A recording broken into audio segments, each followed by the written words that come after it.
కళ్ళు మూసుకోండి. దేవుని వైపు చూసినమంతా దేవుడు తన కృపతో భద్రపరిచి కాచి కాపాడి ఈరోజు దేవుని సన్నిధిలో నీవు నేను నిలబడ్డామంటే మేము తిన్నటువంటి ఆహారం కాదండి మమ్మల్ని కాపాడింది, మేము సేవిస్తున్నటువంటి గాలి కాదు మమ్మల్ని కాపాడింది, మేము తీసుకుంటున్నటువంటి మెడిసిన్ కాదు మమ్మల్ని కాపాడింది, కేవలం దేవుని కృప మమ్మల్ని కాపాడుతూ వచ్చింది. ఆయన కృపకై స్తోత్రం చెల్లిస్తూ అందరు నోరు తెరిచి 2 నిమిషాలు స్తోత్రాలు చెప్పండి. స్తోత్రం స్తోత్రం స్తోత్రం. ఆయన ఏమై ఉన్నాడు, ఏ కార్యాన్ని అయితే మా పట్ల చేసి ఉన్నాడో వివరిస్తూ ఆయన ఘనపరచండి. ఎందరికో లేని ధన్యతను ఈరోజు దేవుడు నాకు నీకు అనుగ్రహించాడు. ఎందరికో లేని ధన్యతను దేవుడు నీకు నాకు ఇచ్చాడు. సంవత్సరంలో ఉన్నవారు ఈ రోజుకి లేదంటే 12 గంటలు అయిపోవడానికన్నా ముందే చాలా మంది మరణించిన వాళ్ళు ఉన్నారు. ఈరోజు నీవు మరణంలో కాకున్నట్టుగా జీవంలో ఉన్నావు అంటే కేవలం దేవుని కృప, కేవలం దేవుని కృప. ఆయన్ని స్తుతించడానికి ప్రారంభించు. స్తుతిస్తూ ఉన్నప్పుడు ఆయన సన్నిధి మతముగా మన మధ్యలో రాబోతూ ఉంది. నీ స్థితిని మార్చబోతూ ఉందండి. నువ్వే పరిస్థితులు వచ్చావో నాకు తెలియదు, కానీ ఈ నూతన సంవత్సరంలో దేవుని వైపు చూడడానికి ప్రారంభించు. నేను విడిపించడానికి సామర్థ్యము కలిగినటువంటి దేవుడు, నిన్ను బలపరచడానికి సామర్థ్యము కలిగినటువంటి దేవుడు ఆయన, నీ పరిస్థితిని మార్చగలిగినటువంటి దేవుడు ఆయన. ఆయన వైపు చూడడానికి ప్రారంభించు. నీ సన్నిధి మా మధ్యలో బలముగా దిగి రావాలి ప్రభా. మమ్మల్ని సంపూర్ణముగా నీ సన్నిధిని సమర్పిస్తూ ఉన్నాము. Thank you Lord, thank you Lord, thank you Jesus, thank you Jesus. Hallelujah, hallelujah, hallelujah, hallelujah. శక్తి కలిగిన దేవా నీకు స్తోత్రం స్తోత్రం స్తోత్రం. అందరు నోరు తెరిచి ఆరాధన అంటే కేవలం పాటలు పాడటం మాత్రం కాదండి. నీవు నోరు తెరిచి ప్రభుని గణపరచడం ఆరాధన. ఇంతవరకు నడిపించినందుకు యెషయా ప్రవచన గ్రంథంలో ఒక మాట చెప్తుంది. ఏముంటదంటే, సజీవులే కదా నేను స్తుతించుదును, ఈరోజు సజీవుడనైనా నేనే నిన్ను గణపరచెదను. హల్లెలూయా హల్లెలూయా హల్లెలూయా హల్లెలూయా. మనుషులు గడిచిన సంవత్సరం ఉన్నట్టుగా సంవత్సరం ఉండరని మనుషులు మారిపోతారు, కానీ నేను నువ్వు ఆరాధిస్తున్నటువంటి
నీవు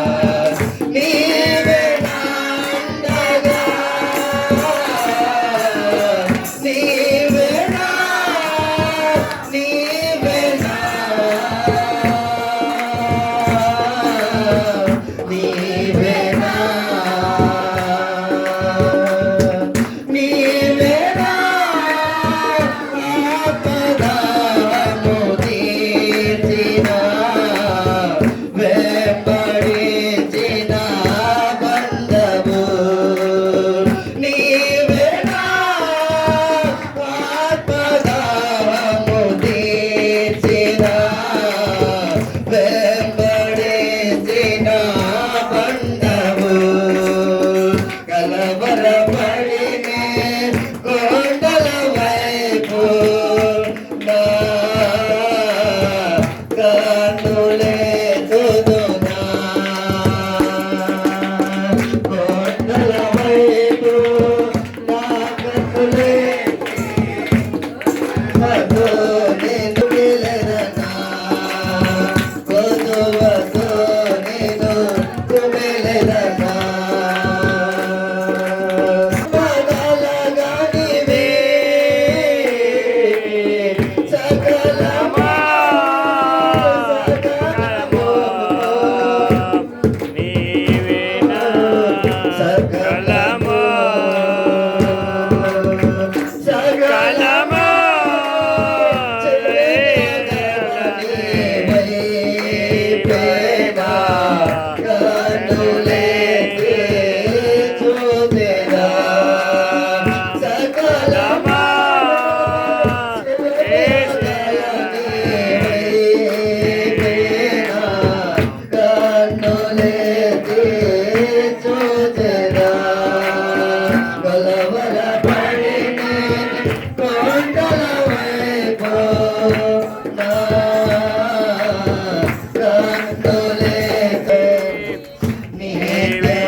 ఇంతవరకు మా పట్ల దేవుడు చేసిన మేలంతటి బట్టి ఇగో అందరూ మిమ్మల్ని విడిచిపెట్టి వెళ్ళిపోయారేమో, కానీ నిత్యము కదులుకున్నట్టుగా మా తోడుగా ఉండి నడిపిస్తున్నటువంటి దేవుడు, ఈ పరిస్థితి ఏదైనా ఆలయ వైపు చూడడానికి ప్రారంభించు.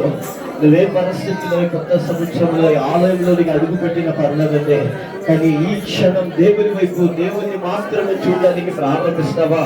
నీ స్థితిగతులను మార్చడానికి నా ప్రభు సిద్ధంగా ఉన్నాడా? నీ పరిస్థితిని మార్చడానికి ప్రభు సిద్ధంగా ఉన్నాడా?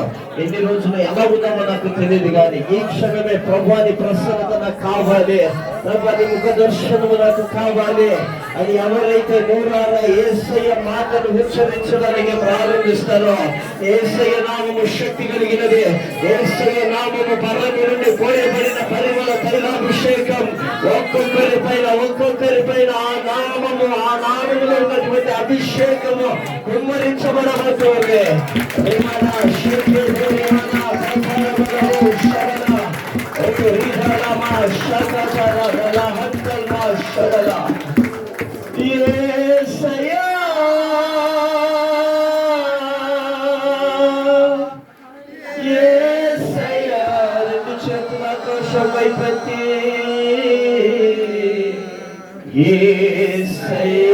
ఇదొక్క మాట, ప్రతి నోట ఇదొక్క మాట, యేసయ్యా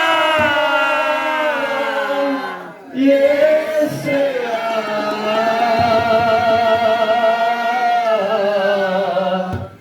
యేసయ్యా. పిలుస్తారా యేసయ్యని? యేసయ్యా యేసయ్యా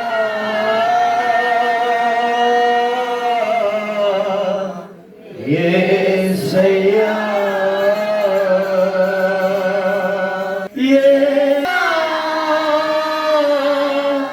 నీదు ముఖము చూచుచు పరవశించే యేసయ్యా యేసయ్యా యేసయ్యా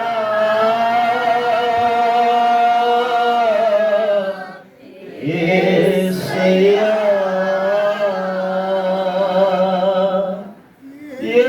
యేసయ్యా యేసయ్యా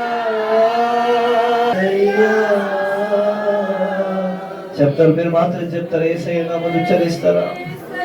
యేసయ్యని పిలుస్తూ ఉన్నప్పుడే నీ హృదయంలో ఉన్నటువంటి భారం తొలగిపోబోతూ ఉందండి.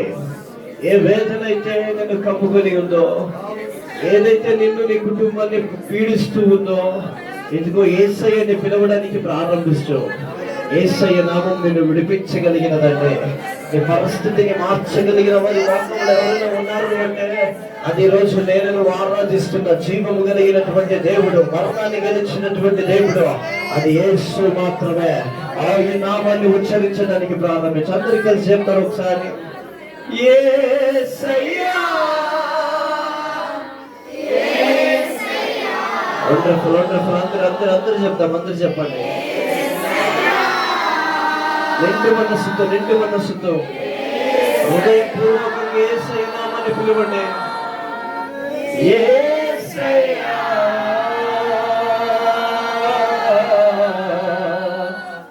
యేసయ్యా. Thank you Lord. పరిశుద్ధుడా నీకు స్తోత్రాలు నాయన. ప్రార్థన విజ్ఞాపన అంట మనం ప్రార్థిస్తున్నప్పుడు ధూపములే దేవుని సన్నిధికి వస్తుంది. కానీ ఎప్పుడైతే దేవుని స్తుతిస్తామో, ఆయన నామాన్ని గణపరచడానికి ప్రారంభిస్తామో, ప్రభు మా మధ్యలో సంచరించి మా మధ్యలో రావడానికి ప్రారంభిస్తారంటే నిశ్చయముగా ప్రభు మన మధ్యలో ఉన్నారు. నిశ్చయముగా యేసయ్య మన మధ్యలో ఉన్నారు. వాక్యము సెలవిస్తుంది, ఎక్కడైతే 2-3 నా నామమును చేరి వస్తారో వారి మధ్యలో నేను ఉంటానని సెలవిచ్చినటువంటి దేవుడు, ఈరోజు ఇంతమందిగా ఏక స్వరముతో యేసయ్యని పిలిచినప్పుడు ఆయన మన మధ్యలో సింహాసనరూఢుడై మన మధ్యలో ఉన్నాడనే. ఈరోజు నువ్వే పరిస్థితులు వచ్చిన పరిస్థితుల వైపు కాదు కానీ దేవుని వైపు చూడడానికి ప్రారంభించు. నిశ్చయముగా ప్రతి పరిస్థితిని, ప్రతి మారాన్ని దేవుడు మధురంగా మార్చబోతూ ఉన్నాడు. పరిశుద్ధుగా ప్రేమ నమ్మకం కలిగిన దేవుని పరిశుద్ధ నామమును బట్టి స్తోత్రాలు. చిన్న ఆరాధన చేతికి సమర్పిస్తూ ఉన్నాను ఆయన. ఎవరైతే నిండు మనసుతో, నిండు హృదయముతో నీ ప్రజలు నీ వైపు చూస్తూ నిండు మనసుతో ఆరాధించారో ప్రభా, స్తుతి స్థితిని మారుస్తుందంట. ఈ రంగ సముద్రంలో ఉన్నటువంటి ప్రజల పరిస్థితి మారునుగాక ప్రభా, సంఘ పరిస్థితి మారునుగాక. మునుపటి కంటే అత్యధికమైనటువంటి కార్యములు ఈ ఆలయములు జరుగునుగాక ప్రభా, సహాయం చేయండి. మీరు మా మధ్యలో ఉన్నందుకు నీకు స్తోత్రాలు చెల్లిస్తున్నాను. ఉన్నటువంటి ప్రతి కార్యక్రమాన్ని, వాక్య భాగాన్ని అంతటిని ప్రభా మీరు క్రమముగా మర్యాదగా మీ నామ మహిమార్థమే నడిపిస్తున్నామని చేరొచ్చిన బిడ్డలందరినీ వచ్చిన విధముగా మీరు తీసుకెళ్ళొద్దు నాయన. ఒక నూతన అనుభవం, ఒక నూతనమైనటువంటి దర్శనము ఈరోజు కలుగునుగా కానీ ప్రకటిస్తున్నాను. సహాయం చేసి నడిపించి మీ నామానికి మహిమ తెచ్చుకోమని మమ్మల్ని తగ్గించుకుంటూ నీ నామాన్ని పైకెత్తుతూ యేసయ్య శక్తి కలిగిన నామాన ప్రార్థించి అడిగి పొందుకొని ఉంటున్న మా పరమ తండ్రి. హల్లెలూయా.